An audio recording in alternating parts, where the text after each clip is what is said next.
తమ మాత్రం గతంలో రాజకీయాలు మాట్లాడుకుంటూ చెప్పారు.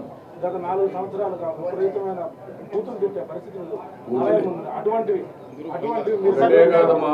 నేను కూడా ఇక్కడికి వచ్చినప్పుడు ఓట్లు అడగడానికి కూడా వీలు లేని పరిస్థితి. నేను ఎలక్షన్ అప్పుడు కడవప్పుడు నేను ఎప్పుడు రాజకీయం చేయలేదు.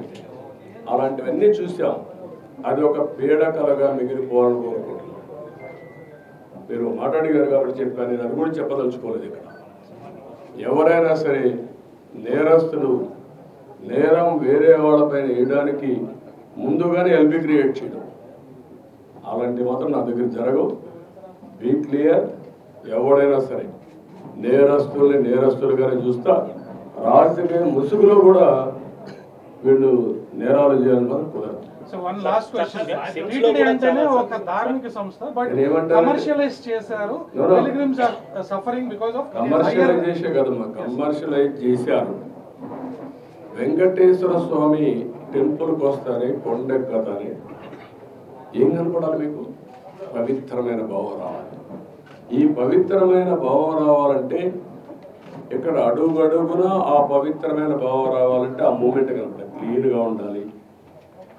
భోజనం కూడా ప్రసాదం కూడా నీట్గా ఉండాలి. విపరీతమైన రేట్లు పెంచకూడదు. వెంకటేశ్వర స్వామి దగ్గరికి వస్తే దర్శనం బ్లాక్ మార్కెట్లో టికెట్లు అమ్ముకోకూడదు. ఒకప్పుడు మీరు గుర్తుపెట్టుకోవాలి. ఇక్కడికి వస్తే ఎంత క్లీన్గా పరిశుభ్రంగా ఉండేటో చూశారు. నేను కొండపైన పెద్ద ఎత్తున గ్రీనరీ పెట్టి పెద్ద ఎత్తున ఔషధాల ప్లాంట్స్ అన్ని పెట్టి ఇక్కడికి వస్తే లైఫ్ పెరగాలని ఆలోచించాను. అలాంటివన్నీ కూడా మీరు గుర్తుపెట్టుకోవాల్సింది. ఒక దివ్య క్షేత్రం చేయాలంటే ఆల్ ఆస్పెక్ట్స్లో కాన్సన్ట్రేట్ చేయాలి. అదే చేశాం.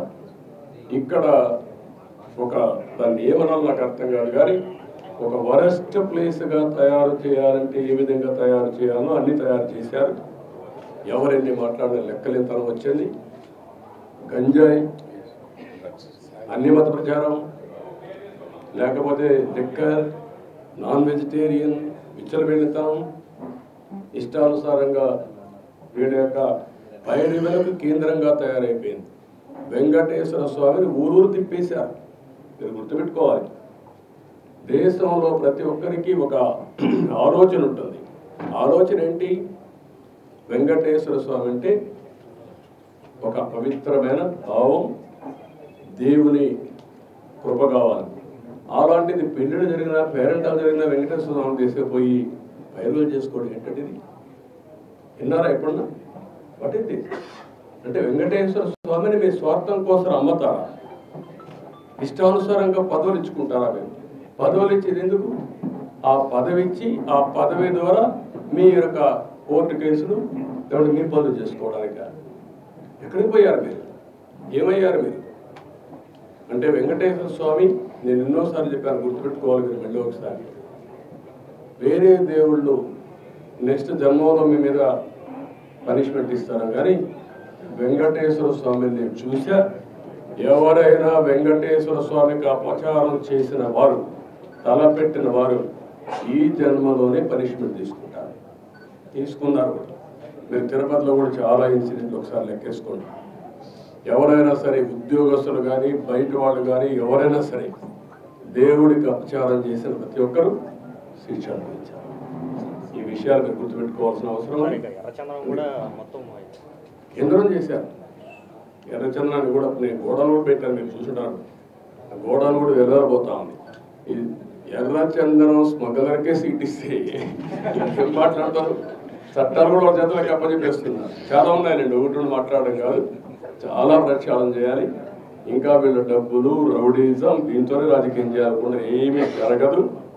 నేను ఒకటే చెప్తున్నా, దృఢ సంకల్పంతో వెంకటేశ్వర స్వామి సాక్షిగా చెప్తున్నా, మంచిని ప్రోత్సహిస్తా, చెడుని మాత్రం గట్టిగా తొందరలో తొక్కేస్తా.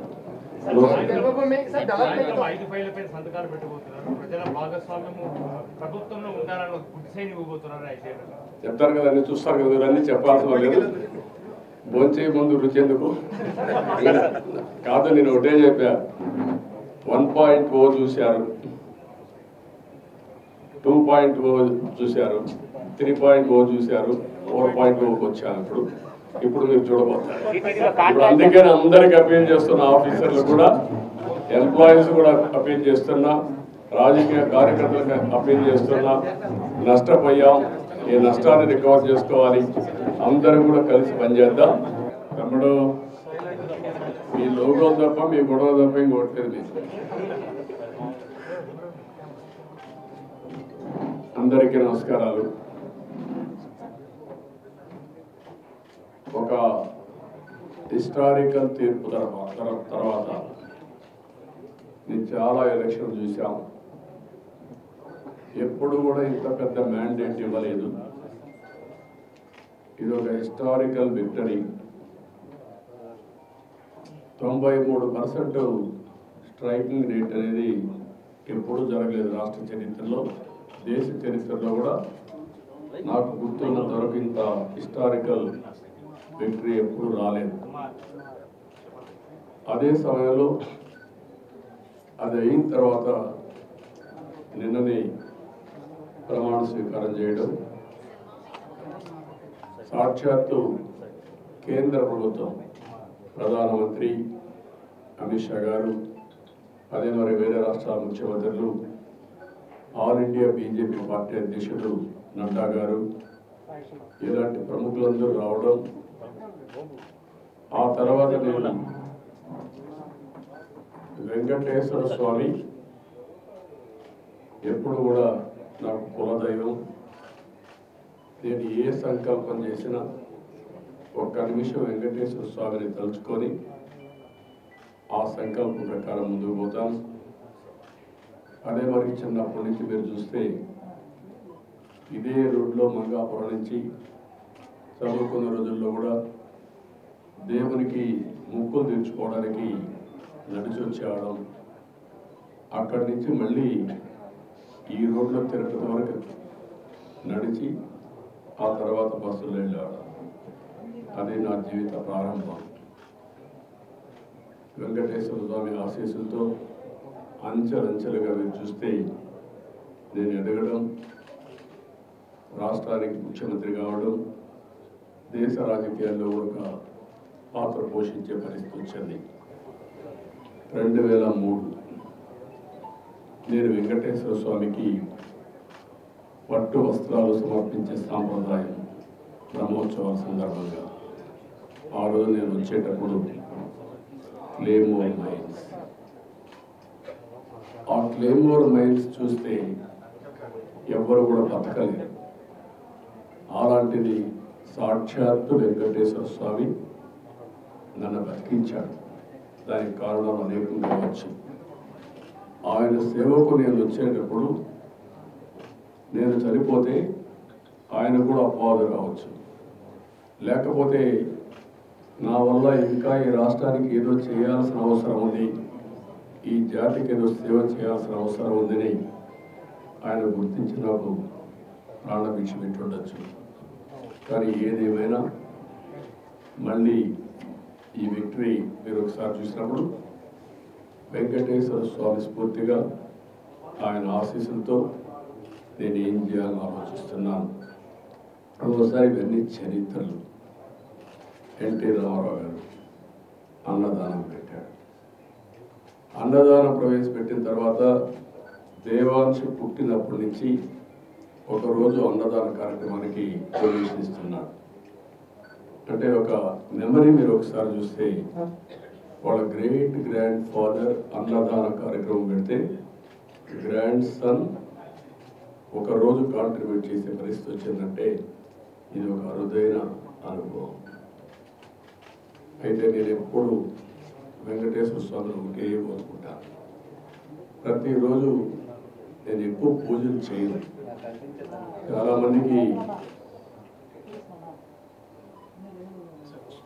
మందికి నేను పూజలు చేస్తానో లేదో కూడా తెలియదు. కానీ నేను వెంకటేశ్వర స్వామికి పవిత్రమైన మనసుతో నిద్రలేసి బయట వచ్చేటప్పుడు ఒక్క నిమిషం ధ్యానం చేస్తాను, ప్రార్థన చేస్తాను. ఆ ప్రార్థనలో ఒకే విషయం కోరుకుంటాను, రాష్ట్రం సుభిక్షంగా ఉండాలి. ఇటీవల కాలంలో మీరు ఆలోచిస్తే నేను చేసే సింపుల్ ప్రేయర్, ప్రపంచంలోని భారతదేశం అగ్రస్థానంలో ఉండాలి. భారతీయుల్లో తెలుగు జాతి అత్యున్నతమైన స్థానంలో ఉండాలి. భారతీయులు ప్రపంచం మొత్తం నెంబర్ 1గా ఉంటే అందులో 30% తెలుగువాడు ఉండాలి. అదే సమయంలో నేను వెంకటేశ్వర స్వామి కోరుకునేది, సంపద సృష్టించడం ఎంత ముఖ్యమో సృష్టించిన సంపద పేదవాళ్ళకి వెళ్ళాలి. సంపదగా కొంతమందికి పరిమితం కావడం కాకుండా పేదరికం లేని సమాజం, zero poverty nation, zero poverty state, zero poverty district, ఇవి జరిగినప్పుడు అందరూ కూడా మెరుగైన జీవన ప్రమాణాలతో ముందుకు పోయే పరిస్థితి వస్తుంది. అదే సమయంలో ఆర్థిక అసమానతను తగ్గించాలి. ఒక అతనికి 1,00,000 కోట్లు, ఒక అతనికి రోజుకు 100 రూపాయలు లేని పరిస్థితి. ఇవన్నీ కూడా ఏ విధంగా సాధ్యము అని ఆలోచించినప్పుడు ప్రభుత్వం వల్ల సాధ్యం, ప్రభుత్వ విధానాల వల్ల సాధ్యం. ఒకప్పుడు హైదరాబాద్లో నేను ముఖ్యమంత్రి అయినప్పుడు, నేను ఇప్పుడు కూడా గుర్తుపెట్టుకుంటున్నా, 1.0 95 CBN రోడ్, అది 95లో ప్రారంభమైంది. అంతవరకు పరిపాలన అంటే సెక్రటరియేట్కే పరిమితమైన పరిపాలన ప్రజల మధ్యలో జరిగింది. అనేక కార్యక్రమాలకు శ్రీకారం చుట్టాం. అన్ని ఎలక్షన్లు తెలుసుకుంటూ వచ్చాం.